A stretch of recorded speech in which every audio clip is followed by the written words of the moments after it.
శ్రీ గురువే నమః. గురువులందరికీ గురువైన వేదవ్యాసుల వారికి నమస్కారం. అలాగే ఆయుర్వేద ఋషులైన చిరకుల వారు, సుశ్రుతుల వారు, వాగ్భట్టుల వారు, అగస్త్యుల వారు ఇత్యాది ఋషులందరికీ నమస్కారం. హోమియోపతి బ్రహ్మైన అలెగ్జాండర్ శామ్యూల్ హానిమన్ గారికి నమస్కారం. మా తాతగారు అయిన దేవాశం కాశీ విశ్వనాథం గారి సత్యవతి గారికి నమస్కారము.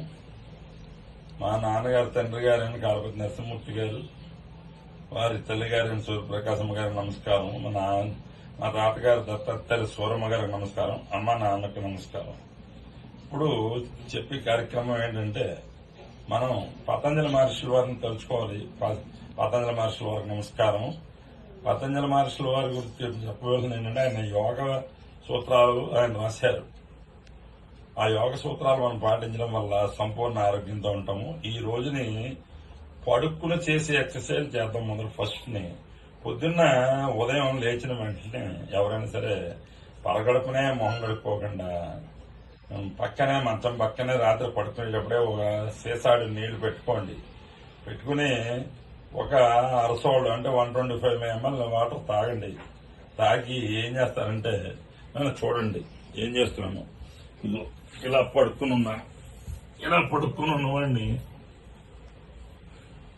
ఇలా పడుకుని నిద్రవుతాం కదా రాత్రి.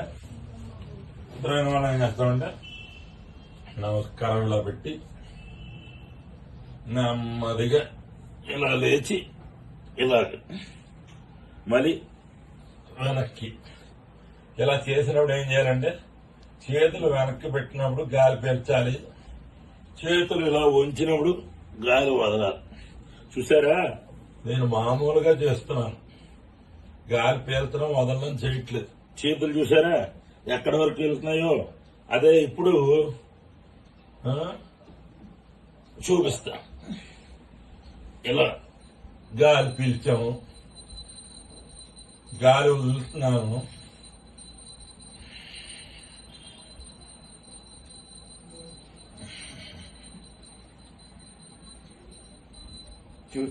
చూసారా కాళ్ళు దగ్గర పెట్టి చూడండి. ఇప్పుడు ఇలా పెడితే రావట్లేదు, మళ్ళీ ఇలా పెట్టాము. ఒకసారి శుభ్రంగా ఒకసారి చేసిన తర్వాత ఒకసారి మళ్ళీ దీర్ఘంగా గాలి తీసి గాలి వదలండి. వదిలిన తర్వాత మళ్ళీ గాలి వదలడం, గాలి పీల్చడం, గాలి వదలడం, గాలి పీల్చడం, గాలి వదలడం, గాలి పీల్చడం, గాలి వదలడం, గాలి పీల్చడం.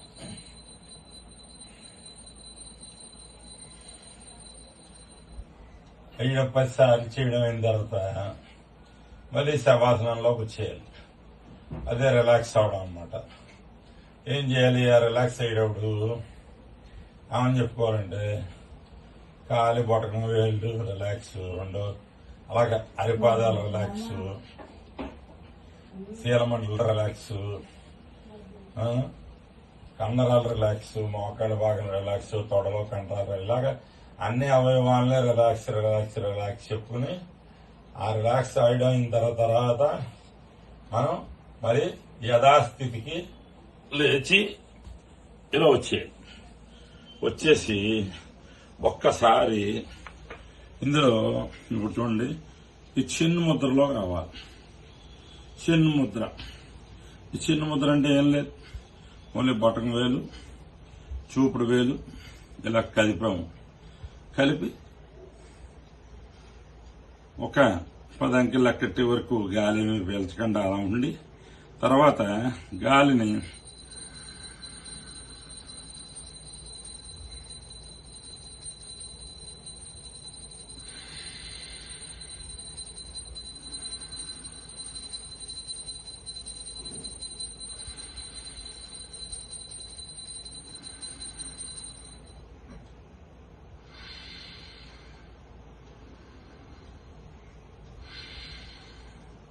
ఇలాగ గాలి పీల్చుతూ వదులుతూ అలాగా మీ వయసు ఎంతో అన్ని సార్లు చేయడానికి ప్రయత్నం చేయాలి. తర్వాత ప్రాణాయామం అన్నాం కదా, ఒక ప్రాణాయామం ఇందులోనే ధ్యానం అయిపోయింది. మీకు చిన్న ముద్దతో ధ్యానం చెప్పడం అయింది. ఇక ప్రాణాయామంలో మొట్టమొదటి చేయవలసిన పని ఏంటంటే ఎవరైనా సరే ముందర చేతుల పైకి బాగా ఎత్తండి, అలాగా మళ్ళీ కిందకి దించండి. చేతులు పైకి ఎత్తినప్పుడు గాలి పీల్చాలి, చేతులు కిందకి దించినప్పుడు గాలి వదలాలి.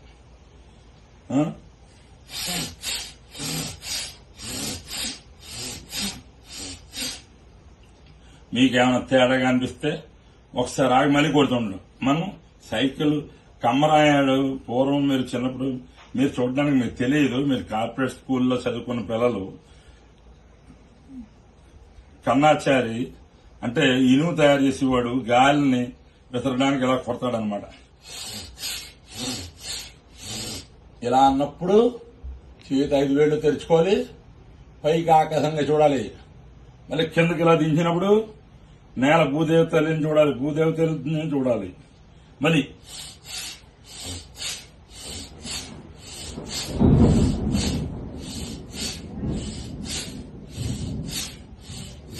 ఇలా 10 సార్లు చేయాలి. ఇప్పుడు మనం ఏం చేసాము? ఒక ఆసనం, ఒక ముద్ర, ఒక ప్రాణాయామం అయింది. ఒక ప్రాణాయామం అయిన తర్వాత బంధనం అంటే బంధించడం అనమాట. బంధించడం అంటే ఏంటి? ఇప్పుడు ఇందాక నా ముద్ర చెప్పాను, చిన్న ముద్ర. ఈ చిన్న ముద్రలో ఏం చేయాలి? మనం ఇలా గాలి పీల్చి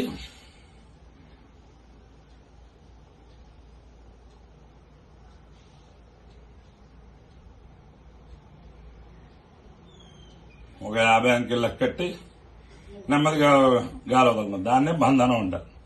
ముద్రలు, బంధాలు. ఈ ముద్ర బంధాలు అయిన తర్వాత లాస్ట్ ని సూర్య నమస్కారం అని చేస్తాం. ఒకసారి చూడండి. నాకు కరోనా టైంలో హార్ట్ అటాక్ వచ్చింది. దానివల్ల మినిమం గా చేసి చూపిస్తాను. అది ఎలా చేయాలో మీకు చేసి చూపిస్తాను. ఒకసారి 1 సెకండ్ విరామం తీసుకుంటున్నాను.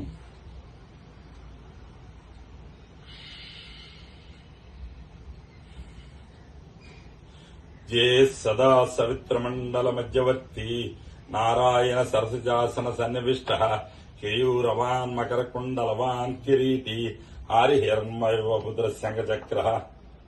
ఓం మిత్రాయ నమః. ఓం మిత్రాయ నమః. जो 3 4 5 6 7 8 9 10 ఇలాగా ఓ మిత్రాయ నమః ఉంది కదా, అలా రోజు ఒక్కో మంత్రం చెప్పుకుంటూ ఓం మిత్రాయ నమః, ఓం రవే నమః, ఓం సూర్యాయ నమః, ఓం బాలవే నమః, ఓం ఖగాయ నమః, ఓం పూష్ణే నమః, ఓం హిరణ్యగర్భాయ నమః, ఓం ఆదిత్యాయ నమః, ఓం ఆదిత్యాయ నమః, ఓం సవిత్రే నమః, ఓం అర్కాయ నమః, ఓం భాస్కరాయ నమః, ఓం శ్రీ సవిత్ర సూర్య నారాయణాయ నమః. ఆదిత్యస్య నమస్కారం ఏ కుర్వంతి దినే దినే ఆయు ప్రజ్ఞా బలం వీర్యం తేజస్వి శాంతి జాయితే. చూసారా, నేను ఒక్కసారి చేసేటప్పటికి చాలా ఆయాసం వస్తుంది నాకు. మీరు అందరూ యువకులు పెద్దవాళ్ళు చేసేయగలరు, ఏం పర్వాలేదు. నాకు హార్ట్ అటాక్ వచ్చిన మొన్న ఇప్పుడు నన్ను కొద్ది రోజులు మీతో పాటు 4 రోజులు చేశానంటే అన్నీ వచ్చేస్తాయి. నెక్స్ట్ సూర్య నమస్కారాల్లో చెయ్యలేని వాళ్ళు చేతులు ఇలా ఊపుతూ బలంగా ఆ మంత్రాలు చదివితే చాలు. ఈ మంత్రాలు చదవడం వచ్చిన తర్వాత బీజాక్షరాలతో ఎవరెవరు ఏ డిసీజెస్ ఉన్నాయో వాళ్ళు నాకు దగ్గర పైన చేసిన ఆసనం పేరు పశ్చిమోత్తానాసనం. ఈ పశ్చిమోత్తానాసనం చేయడం వల్ల వెన్నుపూసలో ఉన్న పూసలు స్థితిస్థాపకత పెరుగుతుంది, అంటే ఎలాస్టిసిటీ పెరుగుతుంది. దానివల్ల వెన్నుపూసలో ఉన్న నొప్పులు, అలాగే మెడ పట్టేయడం, లేదా స్పాండిలైటిస్ ఇత్యాది అన్నీ తగ్గుతాయి. అది కాకుండా ఇంకోటి కూడా ఉంది. మెదడులోకి రక్తం ప్రవహించి చక్కటి ప్రశాంతత లభిస్తుంది. జ్ఞాపశక్తి, పార్కిన్సన్ ఇట్లాంటి రోగాలు రాకుండా కూడా కాపాడుతుంది. ఇందాక నేను పెట్టడం కేవలం బొటక మీద పట్టుకుని పెట్టాను, కానీ ఇంకోసారి చూపించినప్పుడు యాక్చువల్గా అయితే బొటక మీద పట్టుకుని మోకాళ్ళ మీద చేతులు పెట్టి మోచేతులు నేల తగలాలన్నమాట. అలా తగిలినప్పుడు అప్పుడు దాని యొక్క వర్కౌట్ కనబడుతుంది. కానీ అందరూ అలా చేయలేరు కదా. ఇప్పుడు నేనే ఉన్నాను, నా శరీరం నేను 120 కేజీలు 114 కేజీలు ఉండేవాడిని. ఇప్పుడు ప్రస్తుతానికి 100 కేజీల్లోకి వచ్చాను. అలా నెమ్మదిగా తగ్గుతూ ఉంటే అలా అందరూ నెమ్మదిగా తగ్గుతుంటే అప్పుడు సరైన క్రమశిక్షణగా చేయడంలోకి వస్తుంది. నేనైనా మీరంటే ఎక్కడి నుంచి నేను ఊడిపడిన వాడిని ఏం కాదు. కాబట్టి ఈ పశ్చిమోత్తానాసనం చేయడం వల్ల వెన్నుపూసకి మంచి ఎక్సర్సైజ్ జరుగుతుంది. అట్లాగే ముంజేతులు, అలాగే తెల్ల వెంట్రుకలు వచ్చేవాళ్ళు తెల్ల వెంట్రుకలు రాకుండా కాపాడుతుంది. జుట్టు ఊడిపోకుండా కాపాడుతుంది. చక్కటి వాగ్దాటి వస్తుంది. చక్కటి వాగ్దాటి అంటే చక్కగా మాట్లాడడం. చాలా వీళ్ళు మాట్లాడే పూర్వం ఇప్పుడు అందరూ చాలా పక్కాళ్ళే మాట్లాడుకున్నారో ఏం వినపట్టలేదు. కానీ పూర్వం అలా కాదు. వాగ్దాటి, వాక్ ఎంత పలుకుతుందో అంతలా మాట్లాడితేనే వాళ్ళ ఆరోగ్యం బాగుంటుంది. ఈ మధ్యనే ఆంధ్ర యూనివర్సిటీలో ఒక ప్రొఫెసర్, ఒక ఆవిడ మన తెలుగు అక్షరాల మీద పరిశోధన చేసి విఠల విఠల విఠల విఠల ఆ విఠల విఠల విఠల విఠల విఠల విఠల విఠల అన్నప్పుడు కుడి చేయి నట్టుకెళ్ళి గుండె దగ్గర పెట్టుకోండి. విఠల విఠల విఠల అన్నప్పుడు మీకు గుండె దగ్గర తగులుతూ ఉంటుంది. అలాగా ప్రతి అక్షరాన్ని పలకడం వల్ల తెలుగు భాషలో ప్రతి అక్షరానికి ఆరోగ్యాన్ని చేకూర్చే విధానం ఉందని ఆవిడ నిరూపించారు. ఆవిడ థీసిస్ చేసి ఆవిడ PhD పట్టా తీసుకున్నారు. కాబట్టి మరీ వారం మాట్లాడుకుందాం. మీకు ఇంకో 10 నిమిషాల్లో భగవద్గీత 7 శ్లోకాలు తాత్పర్య సహితంగా మీకు వాట్సాప్ లో పెట్టబడుతుంది. కాబట్టి దాన్ని స్వీకరించి మీరు దాన్ని మగప్ చేసి జాగ్రత్తగా నాకు మళ్ళీ వారం నేను వచ్చినప్పుడు నాకు అప్పచెప్తారని ఆశిస్తున్నాను. సర్వే జనా సుఖినో భవంతు. అందరూ బాగుండాలి, అందులో మేము ఉండాలి.